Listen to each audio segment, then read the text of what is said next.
കൂട്ടം വിട്ട് നടക്കുന്നവൻ സ്വേച്ഛയെ അന്വേഷിക്കുന്നു, അവൻ സകലവിധ ജ്ഞാനത്തോടും കയർക്കുന്നുവെന്ന് സദൃശ്യവാക്യങ്ങൾ പറയുന്നു. 4 അന്ധന്മാർ ആനയെ കാണാൻ പോയിട്ട് തെറ്റായ കാര്യം പറഞ്ഞൊരു ഫലിതം സാധാരണ എല്ലാവരും ഉപയോഗിക്കാറുണ്ട്. സഭ ഇതുപോലെയാണ്, ക്രിസ്തു ഇതുപോലെയാണ്. നിങ്ങൾക്ക് ഒരു വിശുദ്ധനായി ജീവിക്കാം, നല്ലത് ചെയ്യാം, പ്രസംഗിക്കാം, ആത്മാക്കളെ നേടാം.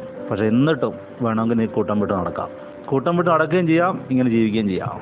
പക്ഷേ നിങ്ങൾ പൂർണ്ണതയുള്ള ക്രിസ്തുവിനെ അറിയുന്നില്ല. പൂർണ്ണതയുള്ള ക്രിസ്തുവിന്റെ നിറവിനെ അനുഭവിക്കണമെങ്കിൽ ലോകമെമ്പാടുമുള്ള സഭയോട് ചേർന്നിരിക്കണം. ഒറ്റ സഭയേ ഉള്ളൂ ലോകത്തിൽ. കേരളത്തിൽ ഒറ്റ സഭയേ ഉള്ളൂ, ഇന്ത്യയിൽ ഒറ്റ സഭയേ ഉള്ളൂ, ദൈവസഭ. ആ ദൈവസഭയിൽ നിങ്ങൾ ഹൃദയം കൊണ്ട് അംഗമായിരിക്കണം. ആ തലയ്ക്ക് നിങ്ങൾ കീഴടങ്ങിയിരിക്കണം. എങ്കിൽ നിറവ് അനുഭവിക്കാം. ഏത് മേഖലയിലും, എല്ലാ മേഖലയിലും. അതാദ്യം പറഞ്ഞതിൽ നിന്ന് വളരെ വ്യത്യസ്ത അനുഭവമായിരിക്കും, അനുഗ്രഹമായിരിക്കും.